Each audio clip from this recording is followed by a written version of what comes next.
Hey, my name's Dan Giesling, and I'm here with Turtle Beach to introduce to you Lords of the Fallen. I have here the executive producer. Tell me about yourself and what you've done for this project so far. My name is Tomasz Gop. I'm an executive producer on Lords of the Fallen. What we've done so far is we've prototyped the game. We're heading towards alpha, by the way.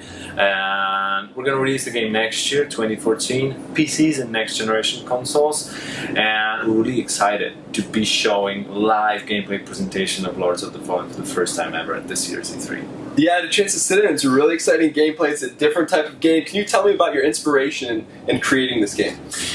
What we want to achieve with this game is to make sure that anybody who plays Lords of the Fallen can strictly feel that it's crossing that magical gap between doing random things at the beginning and doing very skillful and planned things at the very end. We really try to build up the curve of learning the way that players just feel they're walking upwards and not bouncing off. For example, we not only have very tactical skills, which are core of the game, tactical way of fighting with the different weapons and with different gear, but also we have supernatural skills, action powers, we call them. And if you want to use them at the very beginning of the game, they might actually make it a bit easier for you not to bounce off the game, so you can choose your own pace how you get introduced to the game. Yeah, and from what I saw, this is not a very easy game. It's difficult, and it takes a different mindset to play this game, which is exciting, you know, because it takes a new take on a game. I would describe it as Dark Souls on steroids. I mean, do you feel that's a fair assessment? Why on steroids? Because it's just bigger, and it's you know, it's the visuals and the monsters, and it's really impressive. I mean, would you agree, or how would you say it's different from Dark Souls? Well, I'm not gonna steer clear that we have been inspired by other games, but it's definitely not just one game. I would rather love to imbue the vision in people's minds that it's something meets something. Action skills, Borderlands, very tactical combat, Tekken, whatever, and so it's more of a. We're actually, to be honest with you, not trying to make players who play Lords of the Fallen to feel like nothing they've played before. It's more of to feel like all the best games they've played before. So this is our goal. And yes, I would be stupid to say that I wasn't inspired. I mean, the dev team, wasn't inspired by different games. Well, it's great. I mean, it's great inspiration, and it's really exciting to watch. And I know one of the things that you talked about during the pre-alpha showing, which is exciting, you talked a lot about secrets and their impact on the game. Can you tell me a little bit more about that? Because you were, talking about secrets, a little hush-hush about that during the game. I gotta ask you. Yeah, I can do way more about it. I could go on for hours. It's going to be a very, very strong feature of Lords of the Fallen. We not only are going to have a lot of collectibles, a lot of features distributed in obvious and not so obvious places, but we also really like rewarding the players for going that extra mile in exploration and reading through things, finding out. So there are going to be secrets that actually, if you want to get them to the end, it's like stage. So you find an item, but you still don't know how to use it. You try to seek audio notes or collectible, readable things that tell you what you can do with it. Once you do it, you find out that it allows you to get a weapon maybe or something else, and still, it might be one of the ways to use the secret that you find. It's very important for us that people see that what we're trying to do is, we call it gameplay non-linearity. It's going to be a very strong and important feature of Lords of the Fallen. And also, one other thing is, it's also bound with the non-linearity. We highly encourage the re-exploration of the areas. We're going to have chapters in the game, but you will be able to get back the ones you have finished previously, I mean, area-wise, and there are going to be new areas and new elements that you can find in there. They're not going to be empty.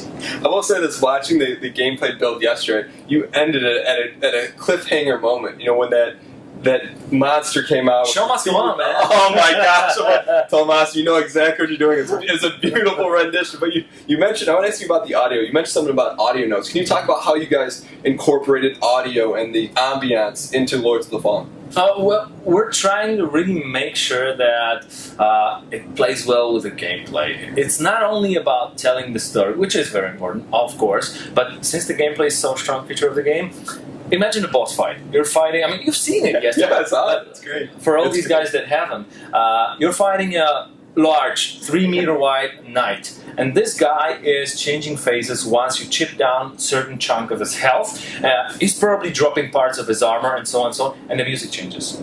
So the music starts to pump up, build you. So you don't only have a visual feedback, but you also have an audio feedback on what changes throughout the fight. It's very important for us to not only reward the player, but make him feel he's getting there. So one thing is to get there finally, but also a chase has to be like, it has to have its own feeling and taste. That's what I'm trying to. I can definitely comment on that, because I wasn't playing the build you were, and as you were knocking the armor off that first boss, the music changed, and not only, emotionally do you feel like this is big time, physically it's, you hear the music pick up tempo, and it's, is that what you guys are going for, to create such an immersive environment? And can you talk more about, and specifically the boss battles, because there was a lot of focus on that, and cinematically it was amazing. Can you talk about, because one of the things you mentioned during that first boss fight was that he's adapting to you, and it wasn't necessarily that you could count that he was going to do the same thing every time. Can you talk more about the AI process in that? It's more of the player adapting to what boss does. It's not that we script boss fights in a very heavy way. There are these moments where you sort of switch phase from one to the next one. That means a progress within a boss fight.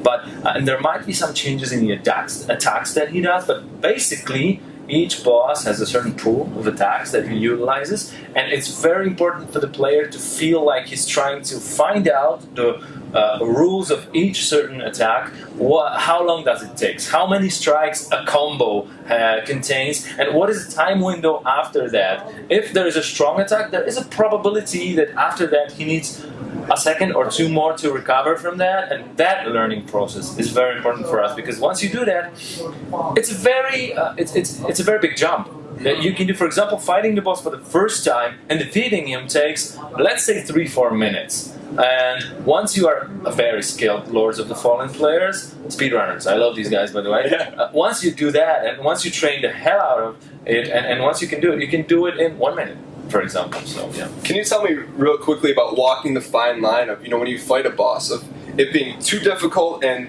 you being able to still educate the player or make it so that I can learn while I'm playing, versus someone getting frustrated because they keep getting trolled? Can you talk about that as a developer, the line you walk and how you manage that? Yeah, it was probably one of the biggest points of my presentation that you've seen yesterday. I was trying to actually fight the boss and at the same time say, okay, normally if it was just me in my room, nobody else around, I would just utilize the most deadly and merciless tactics against this boss. But what I was trying to do is, okay, let's pretend I'm learning. I was getting beaten at the very beginning. I was getting slammed away by his shield and so on and so on. And then I said, okay, I shouldn't be blocking that. Let's try dodging. That worked. And with each one of the attacks, this is what I tried to do. And even at the end, I tried to stack up the risk a bit higher. I might as well take the weapon in 2 hands, put my shield on the back. I can't block, but deliver more damage. But right now, I know how to dodge attacks, so I might try that. For skilled players, this will work.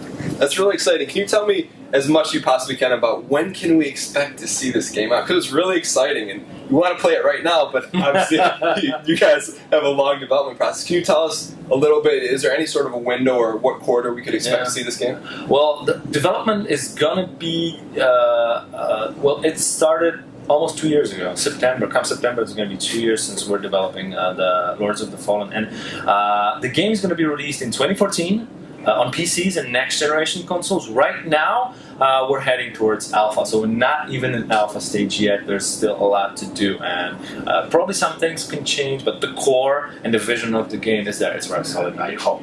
Okay. All right, Tomas, last question for you. I have to ask is, what are you playing right now? I know you're executive producer, you're really busy. Do you still find time to play games, and what are you playing right now?